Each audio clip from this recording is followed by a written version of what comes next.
திருச்செந்தூர் கந்தசஷ்டி திருவிழா அறுபடை வீடுகளில் இரண்டாவது படை வீடான அருள்மிகு சுப்பிரமணிய சுவாமி திருக்கோயில் திருச்செந்தூர். இங்கே கந்தசஷ்டி திருவிழா கடந்த 22ஆம் தேதி முதல் 28ஆம் தேதி வரை. இன்று 27ஆம் தேதி சூரனை ஜெயந்தி நாதர் சம்ஹாரம் செய்யும் நிகழ்ச்சி. இதற்காக கோயிலில் காலை யாகசாலை பூஜை மற்றும் சுவாமிக்கு விசேஷ அபிஷேகங்கள். இந்த நிகழ்வு முடிந்த பிறகு கந்தசஷ்டி மண்டபத்தில் சுவாமி எழுந்தறிந்து ஜெயந்திநாதருக்கு விசேஷ பூஜைகள் நடைபெறும். அதன் பின்பு முக்கிய பிரமுகர்கள் வந்து கலந்து கொள்ள, ஜீயர்கள் கலந்து கொள்ள வேல் கத்தியுடன் புறப்படுவார் ஜெயந்திநாதர். அதற்கு முன்னதாக சூரபத்மன் கடற்கரை பகுதிக்கு வந்து விடுவார் பக்தர்களுடன்.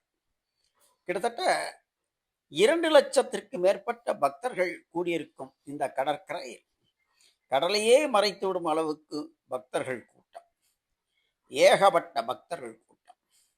3 விதமான வதங்கள்.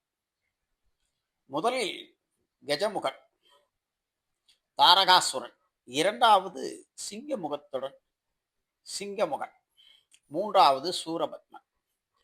முருகன் பாலகன் வடிவில் சென்று சூரபத்மனிடம் போர் புரிய எண்ணியபோது சூரபத்மன் எள்ளி நகையாடி, நீ உன் தாயார் பார்வதியுடன் போய் விளையாடு என்று கூற, நான் உன்னிடம்தான் விளையாட வந்திருக்கிறேன் என்று கூற, கடல் அலைகளை உயரமாக எழுப்பி பாலமுருகனான சுப்பிரமணியரான ஜெயந்திநாதரை மிரட்டுகிறான் சூரபத்மன்.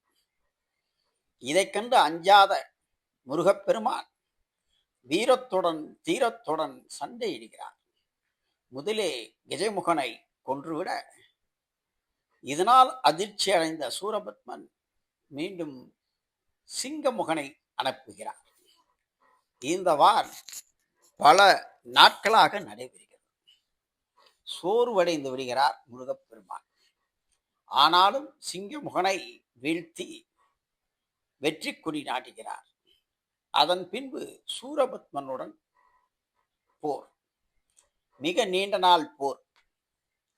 அப்பொழுது தனது தாயாரை வேண்டி வேல் வாங்கிக் கொள்கிறார். அந்த சக்தி வேல், வீரவேல், விஜயவேல், சூரவேல். ஏன் இந்த போர்? பிரபஞ்ச உலகத்தில் அமைதி தர்மத்தை நிலைநாட்ட இந்த வார். இதற்கான புராண கதைகளும் சூரபத்மன் எப்படி உருவானான் என்ற கதையும் ஏராளம் உண்டு. அது தனிக்கதை. ஆனாலும் இங்கே போர் முருகனுக்கும் சூரபத்மனுக்கும் கடுமையான போர் நடந்து கொண்டிருக்கும் சூழலில் சூரபத்மனுடன் முருகப்பெருமான் தன் தாயார் கொடுத்த வேளால் அவன் தலையை வெற்றி வீழ்த்த, அவன் சேவல் கொடியனாக முருகனிடம் தஞ்சமடைகிறான். அவன் சேவல் கொடியோனாக முருகனிடம் தஞ்சமடைந்து அவருடைய கொடியாக, சேவல் கொடியாக மாறுகிறார். அதன் பின்பு கோயில் திரும்பும் முருகப்பெருமானுக்கு சாயா பூஜை. மிகுந்த ஆவேசத்துடனும் கோபத்துடன் இருக்கும் முருகப்பெருமானுக்கு சாயா பூஜை, அதாவது சாயா என்றால் நிழல். இந்த சாயா பூஜை ஏன் ஏற்படுத்தப்படுகிறது? அப்படி என்றால் என்ன? கிரகணங்களில் சாயா கிரகம் என்று 2 கிரகம் உண்டு. ஒன்று ராகு, மற்றொன்று கேது. இவற்றை நிழல் கிரகம் என்று கூறுவார்கள். அதேபோல் இறைவனுக்கு சாயா பூஜை என்றால் இறைவனுடைய திருவுருவம் அங்கிருக்கும் பெரிய கண்ணாடியில் காட்டப்படும். அந்த கண்ணாடிக்கு பூஜையும் அபிஷேகங்களும் நடக்கும். இதை பார்த்து இறைவன் மனது குளிர்ச்சியடையும் என்பது ஐதீகம். இது அந்த கால தொட்டு நடைபெறும் சாயா பூஜை. இந்த பூஜை மிகவும் விசேஷமானது. இதன் பின்பு ஜெயந்திநாதருக்கு 28ஆம் தேதி காலை திருக்கல்யாண வைபவம். இப்படி சுப நிகழ்ச்சியாக நடைபெறும் இந்த கந்தசஷ்டி திருவிழா நிறைவேறுகிறது. அதன்பின் விரதம் இருந்து பக்தியுடன் பயபக்தியுடன் கோயிலில் இருந்து வரும் பக்தர்களுக்கு திருமண விருந்து அமுதமாக படைக்கப்படுகிறது. இத்துடன் கந்தசஷ்டி திருவிழா நிறைவேறுகிறது. அதன் பின்பு தொடர்ந்து 5 நாள் ஊஞ்சல் சேவை திருக்கோயிலில் நடைபெறும்.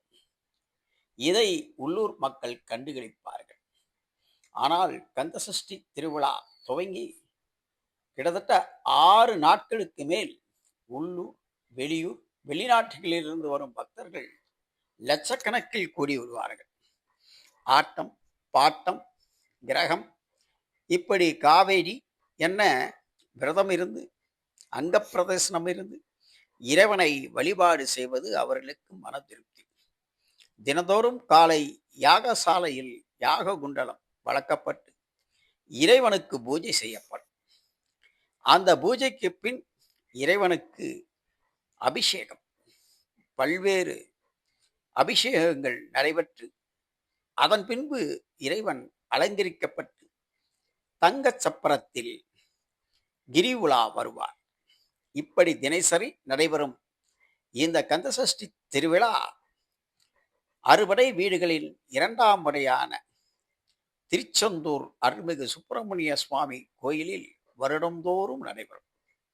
மக்கள் வாழ்வில் அமைதியும் தர்மத்தையும் அவருடைய குறைகளையும் நீக்க முருகப்பெருமான் எடுத்த இந்த சூரபத்மான அழிவு, மாயை, ஆணவத்தை ஒழித்து காட்டும் நிகழ்வாக புராணங்களும் நமக்கு சுட்டி காட்டுகின்றன. ஒரு மனிதன் அழிவுக்கு ஆணவமும் அகம்பாவமும் தான் காரணம் என்பதை சுட்டிக்காட்டவே எவ்வளவு பெரிய வீரனாக இருந்தாலும் வீழ்ந்து விடுவான் என்பதற்கு இந்த சூரபத்மனின் சூர சம்ஹாரம் நிகழ்வு ஒரு சான்றாகும். எல்லோரும் முருகப்பெருமானின் அருள் பெற்று வாழ்க வளமுடன் என கூறி விடைபெறுகிறோம். உங்களுக்காக பத்மம் யூடியூப் சேனல் இந்த நிகழ்ச்சியை தொடர்ந்து வழங்கி கொண்டிருக்கிறது. எங்களுக்கு ஆதரவு தந்த உங்கள் அனைவருக்கும் நன்றி. மேலும் உங்கள் ஆதரவை எதிர்நோக்கும் பத்மம் யூடியூப் சேனல் குரூப்ஸ்